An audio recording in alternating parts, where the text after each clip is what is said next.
ভারতের সঙ্গে ডোনাল্ড ট্রাম্পের সংঘাত এবার চরম জায়গায় চলে গেল। যখন মনে করা হচ্ছিল সম্পর্কটা হয়তো একটু বেটারমেন্টের জায়গায় যাচ্ছে, ঠিক তখনই ডোনাল্ড ট্রাম্প এমন কিছু মন্তব্য করেছেন যা ভারতীয়দের কাছে মেনে নেওয়া কিন্তু কার্যত অসম্ভব।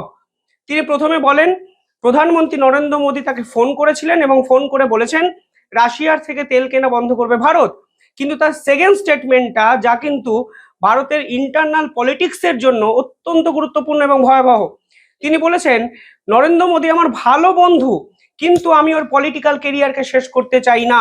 প্রশ্ন ওঠে, ভারতের মতো একটি গণতান্ত্রিক রাষ্ট্রে যেখানে 98 কোটি মানুষ ভোট দেন, তাদের ভোটে নির্বাচিত একটি প্রধানমন্ত্রী তার রাজনৈতিক কেরিয়ার নষ্ট করার হুমকি বা হুঁশিয়ারি কে দিচ্ছেন?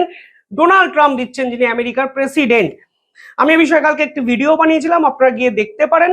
কিন্তু আজকে ভারতের পক্ষ থেকে একটি স্টেটমেন্ট এসছে, সেখানে পরিষ্কারভাবে ভারত জানিয়ে দিয়েছে ডোনাল্ড ট্রাম্প আসলে মিথ্যেবাদী। নরেন্দ্র মোদী এবং ডোনাল্ড ট্রাম্পের মধ্যে কোনো কথাই হয়নি শেষ একদিন। উনি কিভাবে আন্তর্জাতিক স্তরের সামনে এই রকম একটি মিথ্যে দাবি করলেন? দেখুন, ডোনাল্ড ট্রাম্প আমেরিকার প্রেসিডেন্ট। আমেরিকার প্রেসিডেন্টের চেয়ারের যে গুরুত্ব, যে আভিজাত্য, তা কিন্তু আন্তর্জাতিক স্তরের সর্বোচ্চ জায়গায়। সেখানে বসে একজন ব্যক্তি, একজন পাগল ক্রমাগত যদি মিথ্যা কথা বলেন এবং নিজেকে জাহির করার জন্য যা ইচ্ছা তাই বলেন, তা কিন্তু সত্যি মেনে নেওয়া সম্ভব নয়। কালকে ভারত যে স্টেটমেন্ট দিয়েছিল তা একটু সফট স্টেটমেন্ট বলে অনেকে মনে করেছিলেন। ভারত বলেছিল যে আমরা আমেরিকার সঙ্গে কথাবার্তা বলছি, ভারত রাশিয়ার থেকে তেল কেনা বন্ধ করেছে কি করেনি সেটা আপনারা তথ্যে দেখতে পাবেন, কিন্তু ভারত সেটাই করছে যেটা আন্তর্জাতিক স্তরে এনার্জি স্টেবিলিটি রাখার জন্য প্রয়োজন। এবার সব থেকে বড় যে প্রশ্নটি কালকে উঠেছিল তা হলো, শেষ 2 মাস ধরে আমেরিকার পক্ষ থেকে ক্রমাগত ভারতের বিপক্ষে একাধিক বিধ্বংসী স্টেটমেন্ট দেওয়ার পরেও ভারত সরকার কেন ডোনাল্ড ট্রাম্পের বিপক্ষে পাল্টা অ্যাকশনে যাচ্ছে না? প্রথমত, ডোনাল্ড ট্রাম্প সকলের আগে কমেন্ট করেছিলেন যে ভারতের ইকোনমি ডেড ইকোনমি।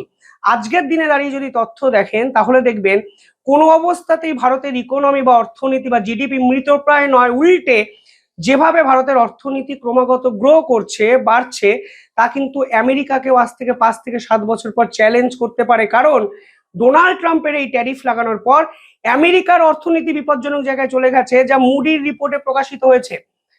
অর্থাৎ ভারত আমেরিকার কাছে যে থ্রেট হয়ে উঠছে তা কিন্তু ডোনাল্ড ট্রাম্প বুঝতে পেরেছেন, এবং পেরেছেন বলেই ভারতের অর্থনীতিকে ভাঙার চক্রান্ত ষড়যন্ত্র ডোনাল্ড ট্রাম্প করছেন। এবং যে কথাগুলো উনি বলছেন, অনেকে পাগলের কাণ্ড কারখানা বলতে পারেন, কিন্তু আমার মনে হয় নিঃসন্দেহে ক্যালকুলেটিভ তিনি কিছু কথা বলে ভারতের উপর প্রেসার ক্রিয়েট করার চেষ্টা করছেন।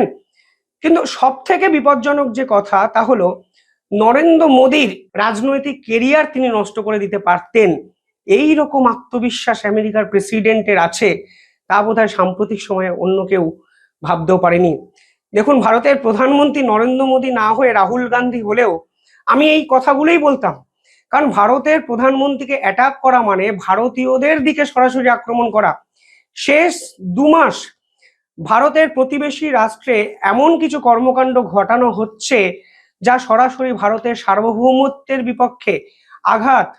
এবং অনেকে বলছিলেন নেপালের ঘটনার পর বিভিন্ন জায়গায় প্রচার করে দেওয়া হয়েছিল যে ভারতেও এইরকম একটা গণ অভ্যুত্থান হবে, সরকার বিরোধী একটা আন্দোলনে সরকার পড়ে যাবে। আজকের দিনে দাঁড়িয়ে হয়তো অতি বড় চালাকও বুঝতে পারবেন বা বোকাও বুঝতে পারবেন যে আসলে যা হচ্ছে সবই কিন্তু আন্তর্জাতিক মানে চক্রের ষড়যন্ত্রে হচ্ছে, এবং ভারতের প্রধানমন্ত্রীকে তিনি সরিয়ে দিতে পারেন এই বিশ্বাস তো আমেরিকানরা তাহলে করছে। ফলে আমি যেটা বিশ্বাস করব সেটাই তো আমি বলবো। হঠাৎ করে বিশ্বের বৃহত্তম গণতান্ত্রিক একটা রাষ্ট্রের নির্বাচন এবং নির্বাচিত প্রধানমন্ত্রীকে নিয়ে যে কথা ডোনাল্ড ট্রাম্প বলেছেন, আমার মনে হয় না এরপর আমেরিকার সঙ্গে কোনো অবস্থাতেই সহাবস্থান করা ভারতের আর প্রয়োজন আছে বলে। এবার প্রশ্ন হলো, ডোনাল্ড ট্রাম্প কেন বলছেন? দেখুন, এর পিছনে অনেকগুলো অঙ্ক আছে। ডোনাল্ড ট্রাম্প বুঝতে পেরেছেন ভারত তার হাতের বাইরে চলে গেছে। ভারত ব্রিক্স কান্ট্রির অন্যতম গুরুত্বপূর্ণ সদস্য হয়ে উঠেছে। এসসিও সামিটে চীনের সঙ্গে ভালো সম্পর্ক তৈরি করেছে। একাধিক ক্ষেত্রে রাশিয়ার সঙ্গে এমন চুক্তি করেছে যা ডোনাল্ড ট্রাম্পের পক্ষে মেনে নেওয়া সম্ভব নয়। অর্থাৎ সব দিক থেকে ভারতকে কোণঠাসা করার চেষ্টা করেও আলটিমেটলি গ্রাউন্ড রিয়েলিটিতে ডোনাল্ড ট্রাম্প ভারতের কোনো ক্ষতিই করতে পারেনি। অর্থনৈতিক ক্ষতি যেটা 19-20 হয়েছে সেটা রেকটিফিকেশন করা যায় সময়ের সঙ্গে সঙ্গে, কিন্তু যে সম্পর্কের অবনতি ডোনাল্ড ট্রাম্প দায়িত্ব নিয়ে করলেন তার রেকটিফিকেশনের রেমেডি এই মুহূর্তে আমেরিকার কারোর কাছে নেই, তা আমেরিকার বিশ্লেষকরা বলছেন। এইবার ডোনাল্ড ট্রাম্প কি করেছেন, ডোনাল্ড ট্রাম্প পাকিস্তানের উপর ইনভেস্ট করতে শুরু করেছেন। পাকিস্তানের আসিফ মুনির এবং প্রধানমন্ত্রী তিনি ডোনাল্ড ট্রাম্পকে গিয়ে খাইয়েছেন যে তাদের দেশে অনেক রেয়ার আর্থ মিনারেলস পাওয়া যায়, যেই রেয়ার আর্থ মিনারেল সবচেয়ে বেশি গোটা বিশ্বে যোগান দেয় চায়না। চায়না এই রেয়ার আর্থ মিনারেলস এর উপর রেস্ট্রিকশন লাগিয়ে দিয়েছে, ফলে ডোনাল্ড ট্রাম্পের প্রয়োজন ছিল গ্রিনল্যান্ড, যা তিনি পাননি। এখন পাকিস্তান কোথা থেকে মাটির তলা থেকে রেয়ার আর্থ মিনারেলস নিয়ে ডোনাল্ড ট্রাম্পকে কনভিন্স করেছেন যে পাকিস্তানে নাকি রেয়ার আর্থ মিনারেলস পাওয়া যায়। আরো একটি রিপোর্ট সামনে এসেছে যেখানে বলা হয়েছিল পাকিস্তানে নাকি অনেক রিজার্ভ অয়েল আছে, যেই অয়েলকে এবার উত্তোলন করবে কে, আমেরিকার ইঞ্জিনিয়াররা। অর্থাৎ পাকিস্তানের এইসব ভুংচাং কথাবার্তা ডোনাল্ড ট্রাম্প গিলছেন এবং ডোনাল্ড ট্রাম্প পাকিস্তানের উপর ইনভেস্টমেন্ট করছেন, কারণ পাকিস্তান থেকে জ্যাকপট পাওয়ার স্বপ্ন তিনি দেখছেন।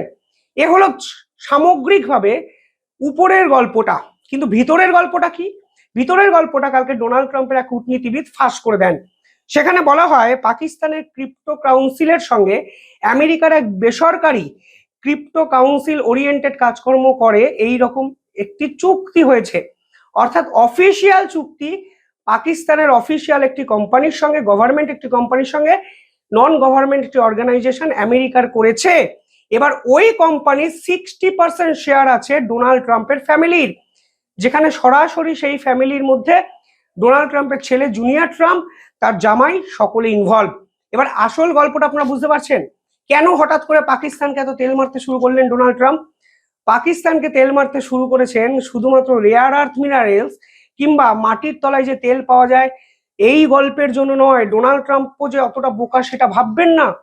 ডোনাল্ড ট্রাম্প মন্তব্য করেছিলেন হয়তো ভারত একদিন পাকিস্তানের থেকে তেল কিনবে, এই টাইপের কথাবার্তা বলে তিনি প্রচারের আলোয় ভেসেছিলেন, কিন্তু আলটিমেট অঙ্কটা হলো ব্যবসা, কোটি কোটি টাকা লেনদেন যা পাকিস্তানের অফিসিয়ালরা ডোনাল্ড ট্রাম্পকে কমিট করেছেন। এবং এখানে একটি সিক্রেট ডিল হয়েছে যা ক্রিপ্টো কাউন্সিলের সঙ্গে আমেরিকার বেসরকারি এক সংস্থার, যে সংস্থার মালিকানা আবার ডোনাল্ড ট্রাম্পের ফ্যামিলির হাতে। অর্থাৎ ছলে বলে কৌশলে ভারতের বিপক্ষে যে স্টেপ ডোনাল্ড ট্রাম্প নিচ্ছেন তা আসলে পাকিস্তানের থেকে কিছু পাওয়ার আশায়, পাওয়ার লোভে এবং কোটি কোটি টাকার একটা সিক্রেট ডিল এখানে লুকিয়ে আছে। তা কালকে ডোনাল্ড ট্রাম্পের সঙ্গে জড়িত এক কূটনীতিবিদ ফাঁস করে দিয়েছেন। এটা আমার কথা নয়, আন্তর্জাতিক মিডিয়ার কথা নয়। এবং এই রিপোর্ট প্রকাশ্যে আসার পর স্বাভাবিকভাবেই আলোড়ন পড়ে গেছে এবং এই ডিল আমেরিকা সরকারকে আলটিমেটলি যে এক্সপোজড করে ফেলছে আন্তর্জাতিক স্তরে তা কিন্তু আর বলার অপেক্ষা রাখে না। এবার ভারত আজকালের মধ্যে ডোনাল্ড ট্রাম্পের বিপক্ষে কোনো স্টেটমেন্ট যদি না দেয় তাহলে কিন্তু ভারতেরও একটু দুর্বলতা কিন্তু এক্সপোজড হবে, যা কখনোই এক্সপেক্টেড নয়। যেভাবে চোখে চোখ রেখে ভারত লড়েছে, আমার মনে হয় কথার লড়াইতেও ভারতকে এবার পাল্টা দেওয়ার সময়টা এসেছে। ভদ্রতা মানে দুর্বলতা নয়, উদারতা নয়। ভদ্রতা কোনো রাষ্ট্রের দুর্বলতা হতে পারে না, বরং একটা ভদ্রতা চারিত্রিক বৈশিষ্ট্য হতে পারে। কিন্তু ভদ্রতার সুযোগ যারা নেয় তাদেরকে আন্তর্জাতিক স্তরে শেষ করার সময় হয়ে গেছে এবং এটাই কিন্তু ভারতের করা উচিত। আপনারা কিভাবে দেখছেন পুরো বিষয়টি কমেন্টে জানাবেন। ধন্যবাদ।